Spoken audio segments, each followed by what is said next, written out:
하나님 말씀 열왕기상 3장입니다. 열왕기상 3장 1절 말씀부터 말씀을 보겠습니다. 솔로몬이 이집트 왕 바로의 사위가 되어 바로의 딸을 맞이하였고 자기 궁전과 여호와의 전과 예루살렘을 둘러싼 성벽 건축을 마칠 때까지 다윗성에 데려다 두었다. 여호와의 이름을 위한 전이 그때까지 건축되지 않았으므로 백성이 여전히 산당에서 제사를 드리고 있었다. 솔로몬이 여호와를 사랑하여 그의 아버지 다윗의 규례대로 행하였으나 여전히 산당들에서 제사를 드리며 분향하였다. 그랬습니다. 네.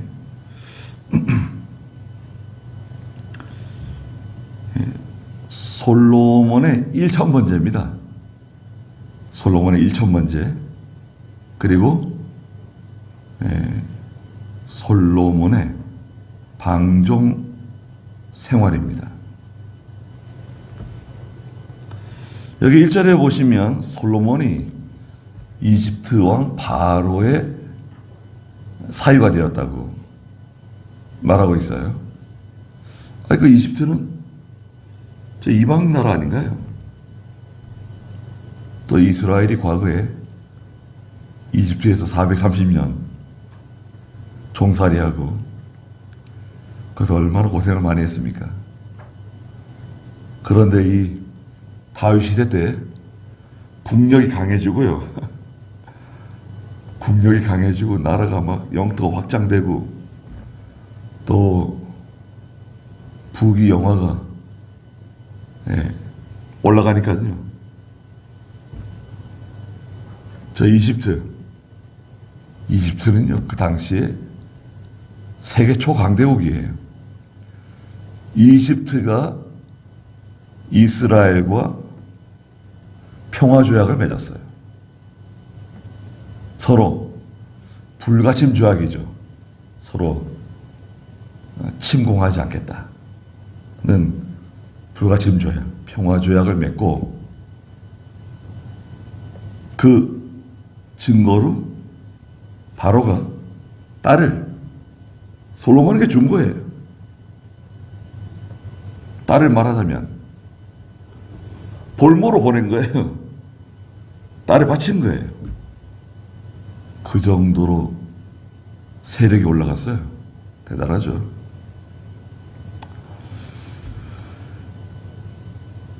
성경에는요, 그 이방 여자들이 이스라엘 백성들과 결혼한 예가 성경에 기록되어 있어요. 민수기 12장에서는 특별히 모세가 아내 십보라가 세상을 떠난 후에 구스 여자와 결혼을 해요. 구스를 이디오피아라고도 말할 수 있고, 이디오피아 옆에 있는 또 구스 땅이 또 있었어요. 구스 여자를 우리가 단정적으로 아프리카니까 이집트, 그 이디오피아 흑인일 것이다. 흑인일지도 몰라요. 그러나 이디오피아 사람들이 다 흑인이 아니에요.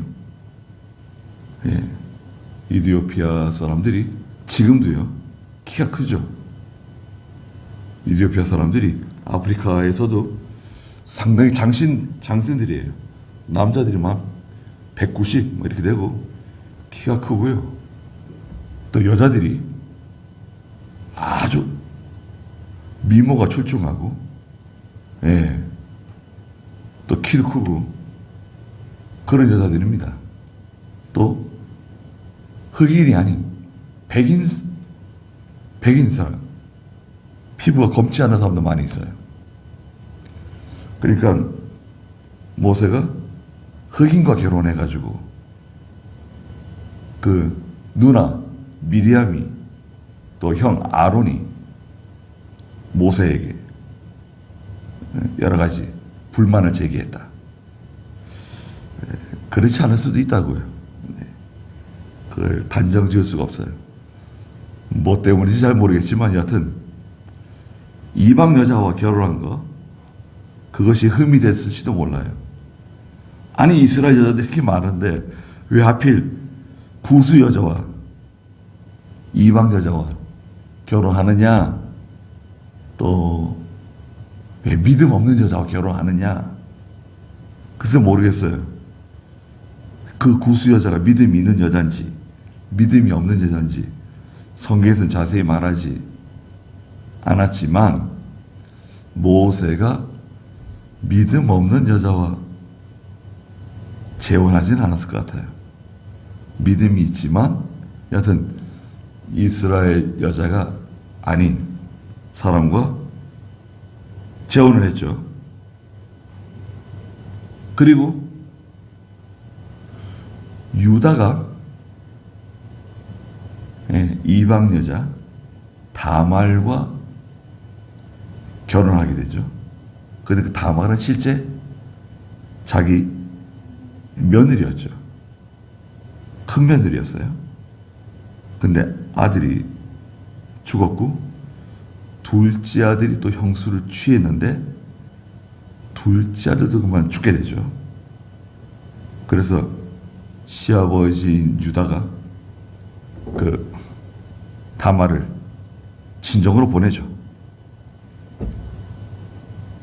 그러다가 이제 다말이 변장해서 시아버지인 유다와 동침하게 되고 이제 아이를 낳게 되죠. 예수님 족보에 다말이 있어요.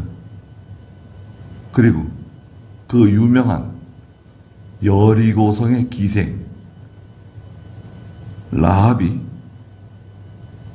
이스라엘의 정탐꾼을 영접하고 숨겨주고 그 가족들이 구원을 받아서 이스라엘 백성들 가운데 편입하게 되고 그 다말이 다윗의 증조모가 되죠. 다윗의 증조 할머니가 다말이에요. 여리고 사람 다말. 예. 그리고 또 있어요.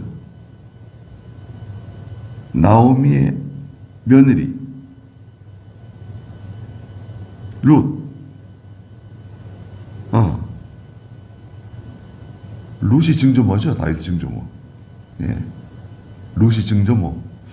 다말이, 라합이 고조모인가요? 하여튼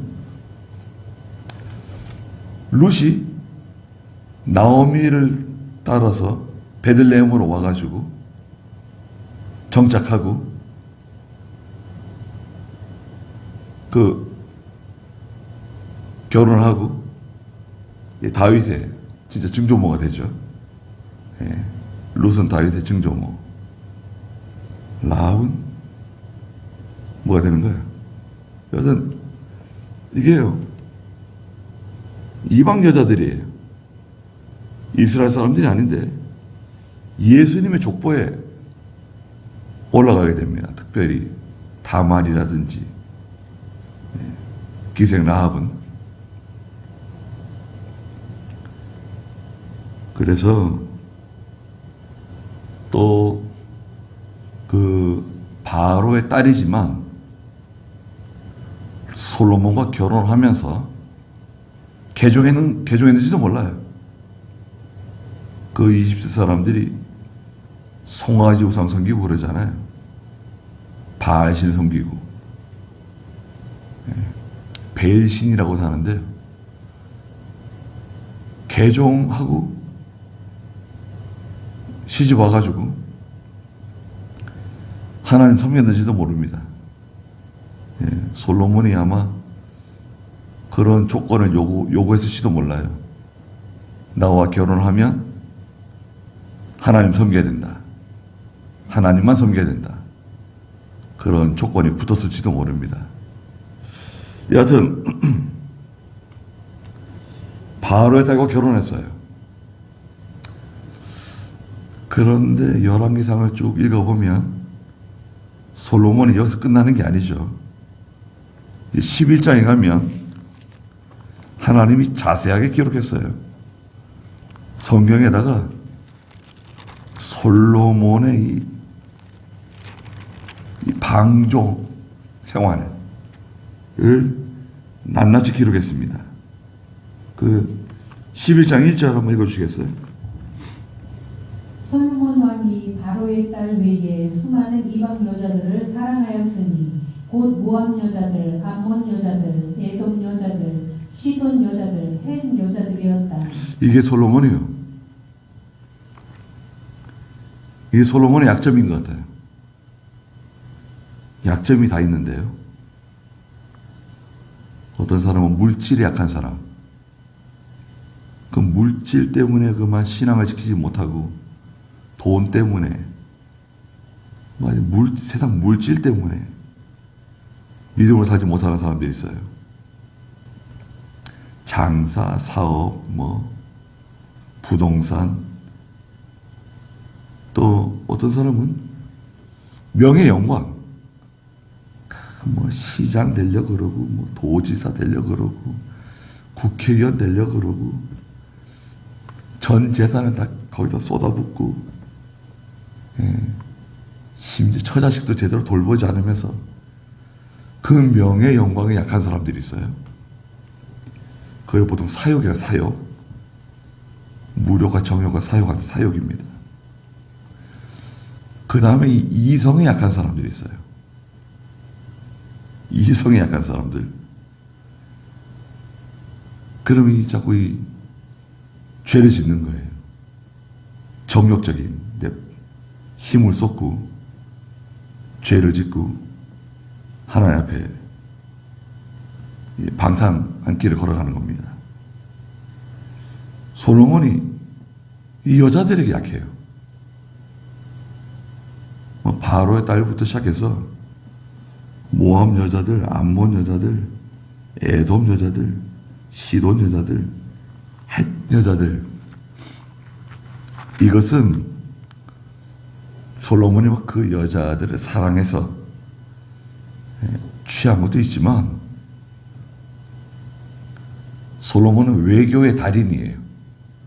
아버지 다윗은 군인, 전쟁하는 장수예요. 장군이에요. 솔로몬은 외교를 잘해요. 서로 불가침 조약을 맺는 거예요. 솔로몬에게 와서 서로 평화 조약을 맺는 거예요. 그러면서 자기 딸을 솔로몬에게 주는 거예요. 모압 왕이 솔로몬에게 딸을 주고 암몬 왕이 솔로몬 딸을 주고, 그러다 보니까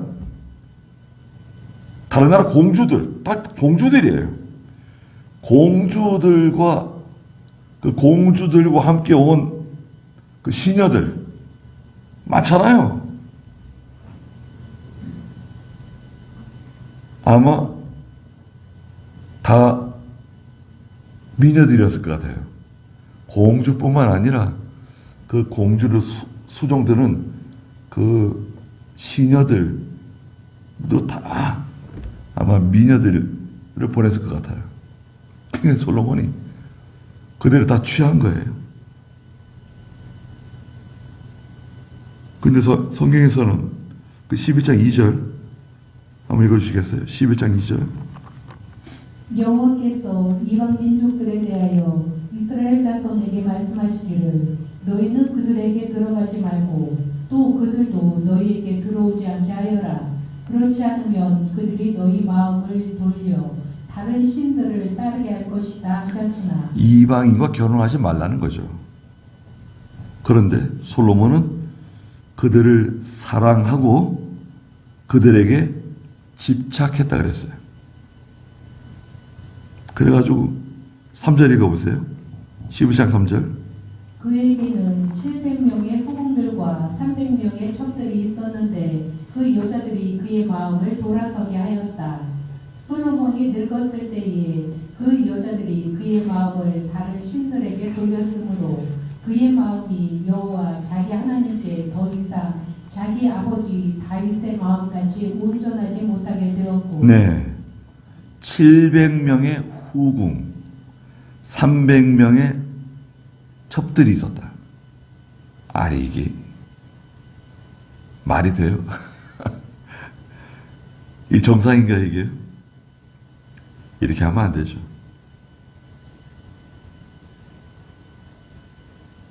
그렇게 지냈었는데 나이가 들어 늙었을 때 이 여자들이 솔로몬의 마음을 하나님에게서부터 자기들이 섬기는 이방 신들로 마음이 돌아서게 만들었어요.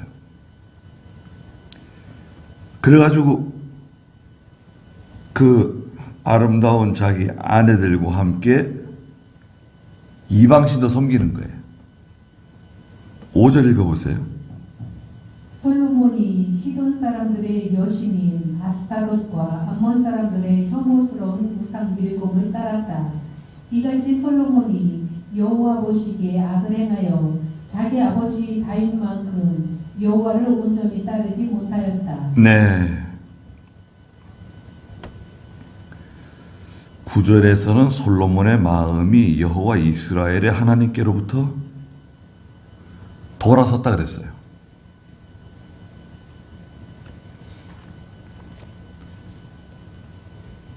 나이가 늙어가지고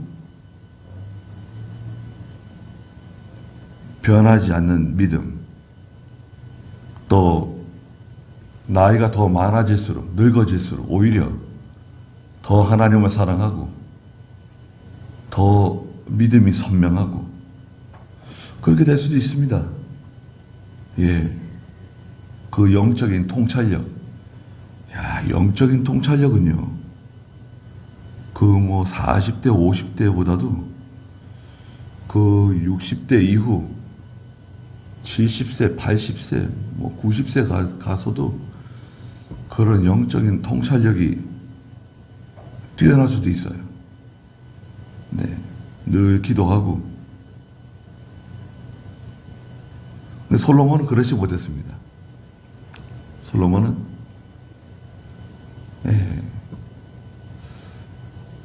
그 여자를 받지 말았어야죠.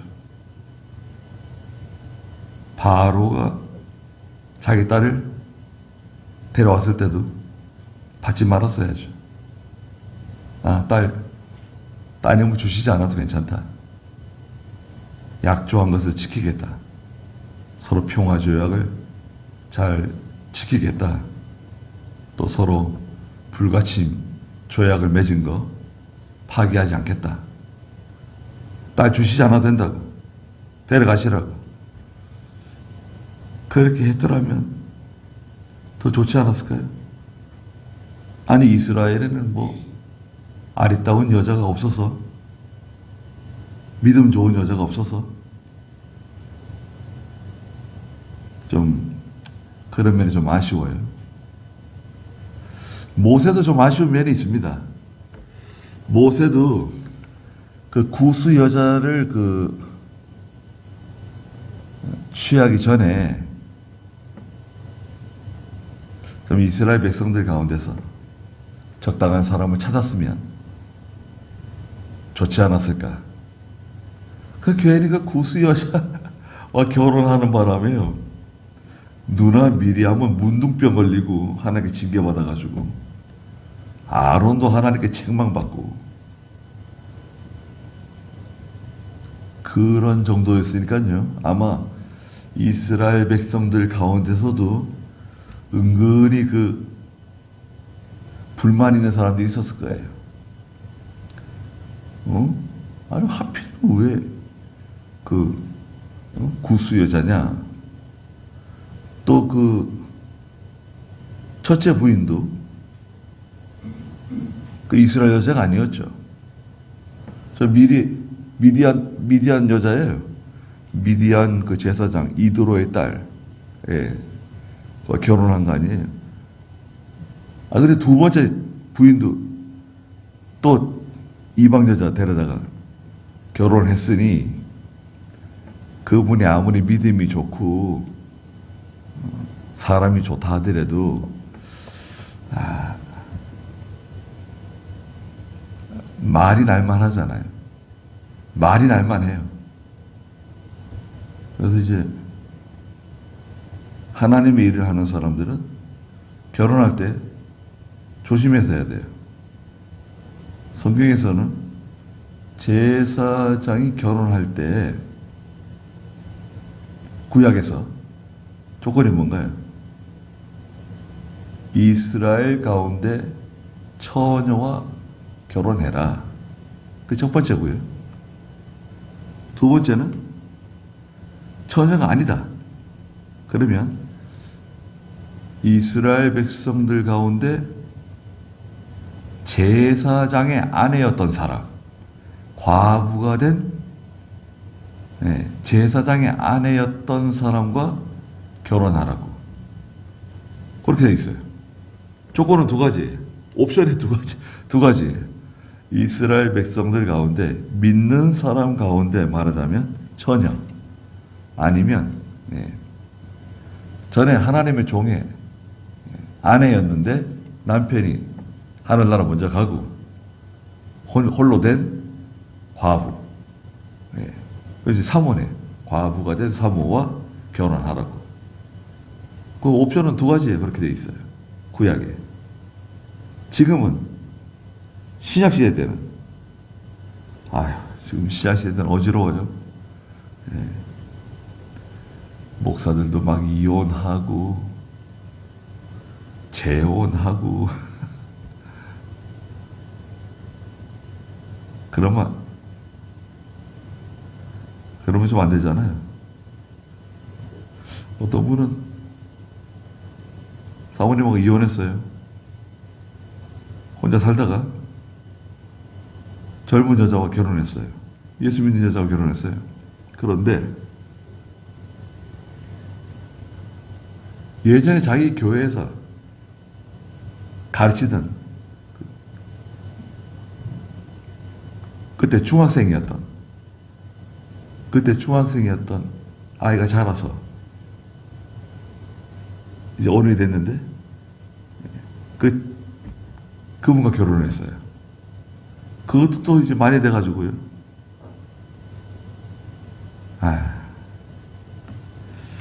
결국은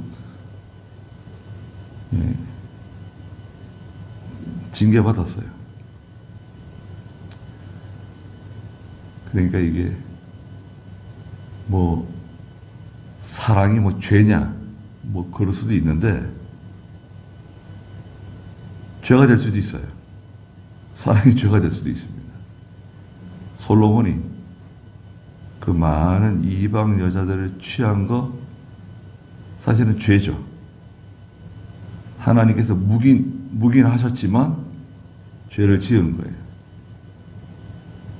그러니까 백성들은 얼마나 더 심했겠습니까? 왕이 저러고 있는데, 왕이 저러고 있으니까 백성들은 얼마나 또 이방 여자들과 또 자유롭게 혼인하고 그랬겠냐고요. 그런 그 당시의 풍토, 그 당시의 어떤 상황을 대충 우리가 짐작할 수 있잖아요. 지도자들이 잘해야 됩니다. 지도자들이 잘하고 부모가 잘하고 잘하지 않으면 다 또 닮아가요. 따라가요. 2절에 오늘 열왕기상 3장 2절에 여호와의 이름을 위한 전이 그때까지 건축되지 않았으므로 백성이 여전히 산당에서 제사를 드리고 있었다 그랬습니다. 네. 여호와의 성전이 아직까지 건축이 완료되지 않았다는 거예요. 성전을 오랫동안 지었죠. 그래가지고요, 6장 마지막 절에 가면, 6장 37절, 38절 읽어보시겠어요? 제4년 15월에 여호와의 전에 기초가 놓였고 제11년 불월 곧 8월에 성전이 그 모든 구성물과 함께 설계도대로 완공되었으니 그가 7년 동안 그것을 건축하였다. 성전 건축이 7년 걸려가지고 완공되었습니다. 그 성전 이름을 이제 솔로몬 성전이라 그러죠. 너무나 아름답고 얼마나 화려하고 정말 휘황찬란한 참 그런 멋있는 성전을 7년 동안의 시간을 걸려서 완공하게 되었습니다. 그런데 지금 이제 그 성전이 지금 아직 준공이 안 된 거죠. 성전 짓고 있는 중인 것 같아요. 그래서 이스라엘 백성들은 기브온이라고 하는 곳에 있는 산당에 가서 하나님을 섬겼습니다. 기브온 산당이에요. 큰 산당이에요. 기브온은 예루살렘에서 한 8km 떨어져 있는 곳인데요. 북쪽으로 8km 떨어져 있는 곳인데 기브온 산당에 가서 하나님께 제사를 드렸는데 왕이 4절에 보니까 3절에 솔로몬이 여호와를 사랑하여 그의 아버지 다윗의 규례대로 행하였으나 여전히 산당들에서 제사를 드리며 분향했다 그랬어요. 이 산당이 좋은 역할로 사용되어졌어요. 성전이 아직 완성이 되지 않았기 때문에 백성들이 그 가까운 산당들에 가서, 산당이 군데군데 있었어요. 기브온 산당이 유명하고 또 여러 군데 산당들이 있는데 그 산당에 가서 하나님께 제사를 드렸어요. 자기 나름대로 레위 사람 제사장들을 데려다가 하나님께 제사를 드렸다고요. 그러나 이제 그 형식이라든지 그 내용은 그렇게 타락되지 않았습니다. 그런데 그 산당이 나중에는 큰 걸림돌이 돼요. 무슨 말이냐면 솔로몬 성전이 완공되어 가지고 솔로몬 예루살렘에 있는 성전에 와서 하나님을 섬기라고 예루살렘에 있는 성전에서만 하나님을 섬기라고 하나님이 명령하셨는데도 이 백성들이 그 예루살렘까지 힘들잖아요. 저거 뭐 북쪽에서부터 또 올라와야 되고 그 예루살렘으로 다 모여와야 되고 힘드니까 좀 편하게 예수 믿자. 뭐 힘들게 그렇게 할 필요가 뭐가 있냐. 1년에 몇 번 예루살렘 가면 되고 절기 때 평소에는 그냥 여기서 그냥 예배 드리자. 이런 식이 된 거예요. 그래가지고 그 산당들에서 또 제사를 드렸어요. 그러는 가운데 산당에서 우상을 섬기기 시작했습니다. 하나님만 섬긴 게 아니라 우상도 함께 섬겼어요. 산당에서. 그 산당이 그런 빌미를 제공한 거예요. 성전을 짓고 난 다음에 가장 좋은 것은 산당을 다 없애버리는 거예요. 제거하는 거예요. 그런데 그게 쉽지 않아요. 쉽지 않은 거예요. 백성들이 싫어해요. 아니 왜 굳이 산당을 없애려고 그러냐? 우리가 거기서 제사 드리지 않으면 되지. 그 왜 산당을 없애려고 그러십니까? 그런 문제가 생긴 거죠. 그래도 과감하게 그 산당을 다 없애버렸어야 되는데 나중에 없애버려요. 히스기야 왕과 같은 참 귀한 왕들이 나타나서 산당들 다 때려 부수고 그냥 다 깨부수고 뭐 그럽니다. 다 부살라버리고.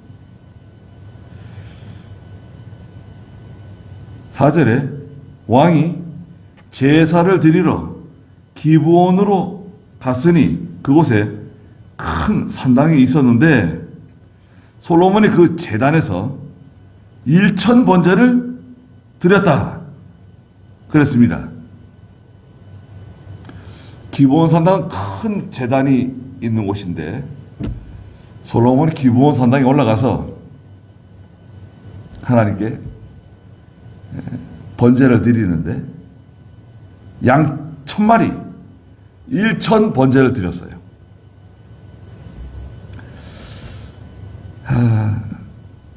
왜 드렸는가? 3절에서는 솔로몬이 여호와를 사랑했기 때문에 감사한 마음으로 진정 하나님을 사랑하고 감사한 마음으로 하나님께 힘을 다해서 제사를 드렸어요. 잘한 거죠. 잘한 겁니다. 그런데 성경을 가만히 읽어보면 어디에도 하나님께서 솔로몬에게 너 양 1,000마리 가지고 내게 제사 드려라 말씀하신 데도 없어요.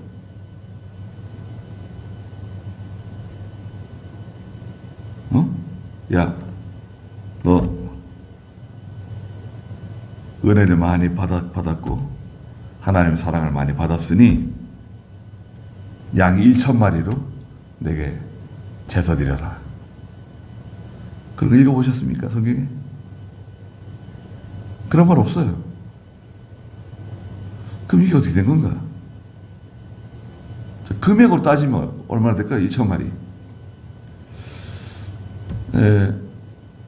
양 한 마리 30만 원이다. 가령 30만 원이다. 10마리면 얼마죠? 300만 원이고 100마리면 3천만 원이고 1,000만 원이면 1,000마리면 3억이네요. 3억 들여서 하나님께 제사 지낸 거예요. 그래서 할 수 있죠. 그런데요, 보통 하나님께서는 번제나 화목제나 속죄제나 이런 거 드릴 때 숫소 한 마리, 순양 한 마리, 염소 한 마리 이런 식이에요. 좀 다르면 염소 2마리 이렇게. 어디 하나님께서 양 1,000마리 아니면 소 1,000마리? 소를 드렸다. 소 드렸다 그랬나요? 제단에서 했던 1,000번째 소를 드렸다 그러면 좀 다르네요, 내용이. 소는 우리나라 소가 좀 비싸죠. 한우가 한 1,000만 원 합니다. 한 마리가. 큰 소가 10마리면 1억이네요. 100마리면 10억이고 1,000마리면 100억이네요. 100억을 하나님께 드렸다. 그럴 수도 있죠.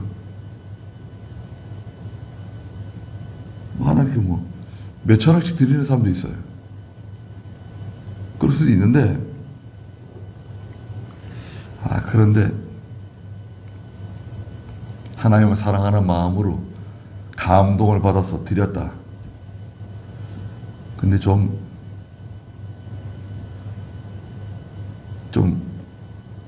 과시적이고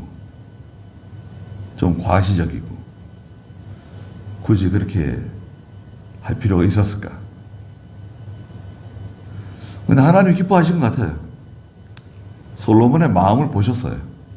솔로몬의 마음을 보시고 하나님이 기쁘게 받으신 것 같아요.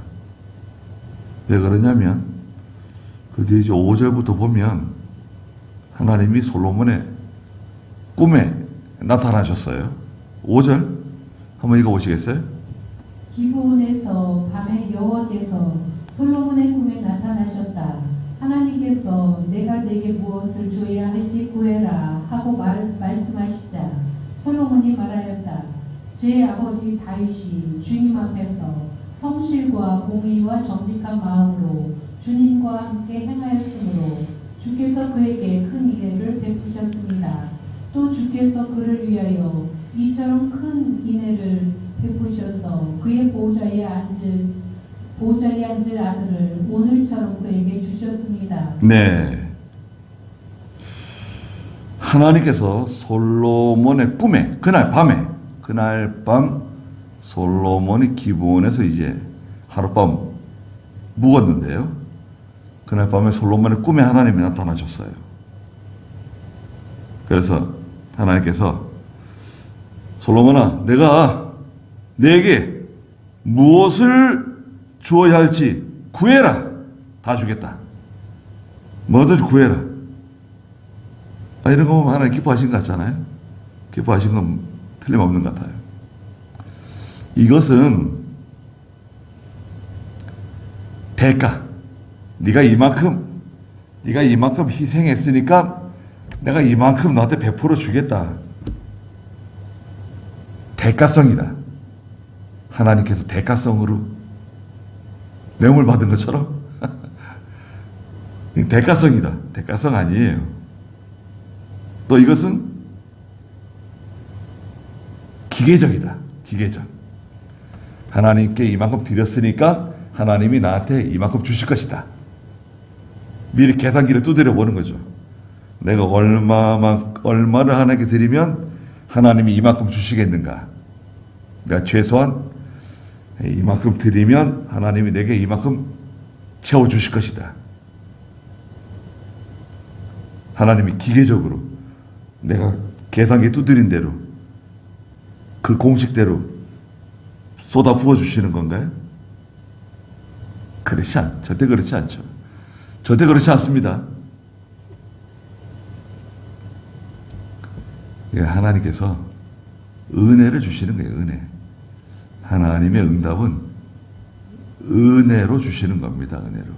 네.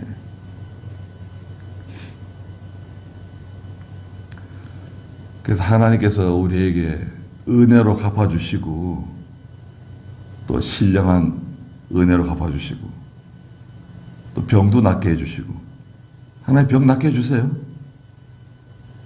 다 병이 낫는다. 그렇게 말하면 안 되겠죠. 그러나 하나님 병도 낫게 해주시고 또 우리가 기도하는 소원도 들어주시고 그렇게 하세요. 기도하면 하나님 기도 들어주시잖아요. 기도 들어주십니다. 네. 반드시 기도 들어주시게 돼 있어요.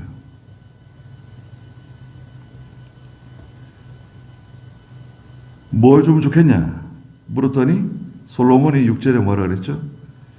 제 아버지 다윗이 주님 앞에서 하나님 앞에서 다윗이 살았다는 거죠. 다윗은 항상 하나님 앞에서 사는 사람들이 살았습니다. 그래서 솔로몬은 아버지를 말할 때마다 항상 우리 아버지 다윗은 하나님 앞에서 하나님과 늘 함께 동행한 사람이라고 이렇게 말을 해요. 그래서 솔로몬은 아버지 다윗을 기억하며 우리 아버지는 늘 하나님 앞에서 사는 사람이다. 또 하나님과 늘 동행한 사람이다. 성실과 공의와 정직한 마음으로 주님과 함께, 주님과 함께, 주님 앞에서 또 주님과 함께 행하였으므로 주께서 그에게 인애를 베푸셨습니다. 또 주께서 그를 위하여 이처럼 큰 인애를 베푸셔서 그의 보호자에 앉을 아들을 오늘처럼 그에게 주셨습니다. 솔로몬이 하는 말이에요. 보호자에 앉을 아들을 주셨다는 거죠. 7절에 여호와 나의 하나님, 이제 주께서 주님의 종을 제 아버지 다윗의 뒤를 이어 왕으로 세우셨으나 저는 아직 다윗의 어린아이라서 출입할 줄을 모릅니다. 아, 그랬어요? 출입할 줄을 모른대요. 어린아이라서. 솔로몬이 왕이 될 때 나이가 몇 살쯤 됐다 그랬죠?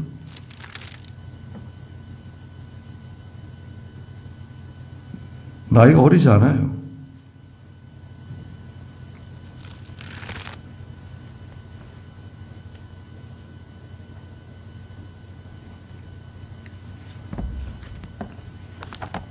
솔로몬이 다윗이 50세 때 솔로몬을 낳았어요. 49세에 죄를 짓고 바세바를 취하고 다윗이 50세 때 솔로몬을 낳았고요. 다윗이 70세에 세상을 떠나요. 그러면 솔로몬은 20세 때 이제 왕이 오르는 거죠.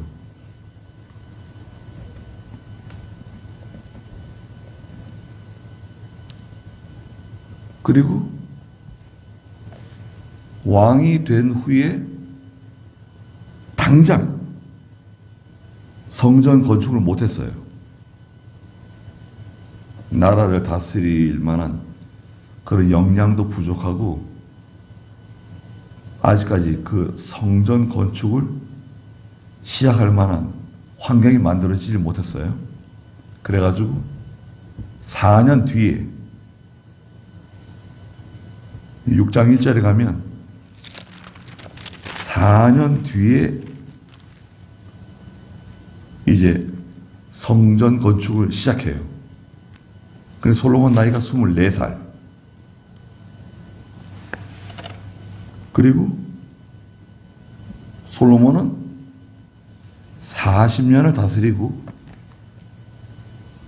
60세에 세상을 떠나게 됩니다.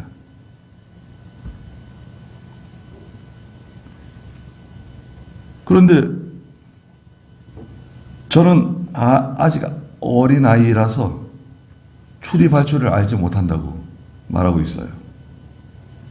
출입할 줄 알지 못한다. 모세도 저는 말을 잘 못하는 사람입니다.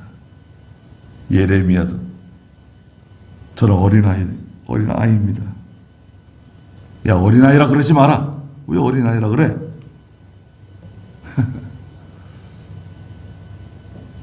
사도 바울은 디모데에게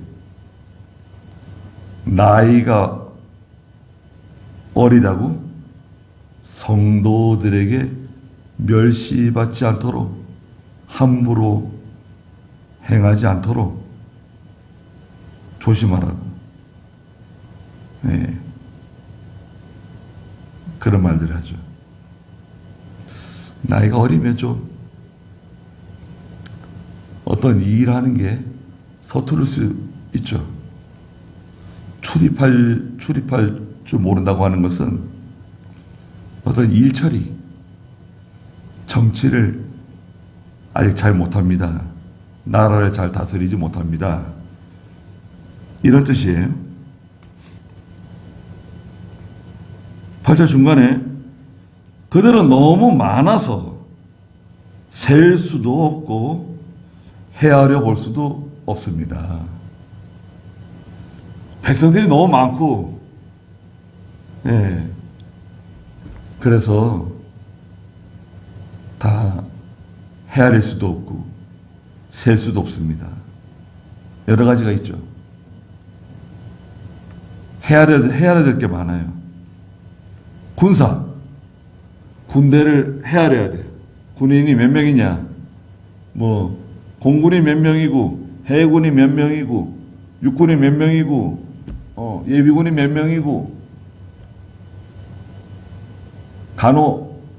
간호부대가 몇 명이고, 통신이 몇 명이고, 미사일 부대가 몇 명이고, 드론 부대가 몇 명이고, 세릴 거 많네요. 전투기가 몇 대고, 탱크가 몇 대고, 자주포가 몇 대고, 군함이 몇 대고, 잠수함이 몇 대고, 야, 이거 뭐 끝이 없어요. 그리고 세금, 전체 세금이 얼마나 거치는지, 예. 조세가 얼마 거치고, 예. 그 세금이 다 알아야 되잖아요. 그걸 잘 아직 헤아리지 못한다는 거예요. 9절에 여호와께서 주님의 종에게 지혜로운 마음을 주십시오. 지혜로운 마음을 구했어요. 왜냐하면 주님의 백성을 재판하고 선악을 잘 분별할 수 있기 위해서 백성을 잘 재판하는 것, 선과 악을 구별하는 것, 이게 하나님이 기뻐하시는 일인지 하나님이 미워하시는 일인지 구별하기 위해서 판결을 잘하고 판결을 잘해야 됩니다. 나라가 좋은 나라가 되려면 판사들이 잘해야 돼요. 이 판검사들이 잘해야 돼요.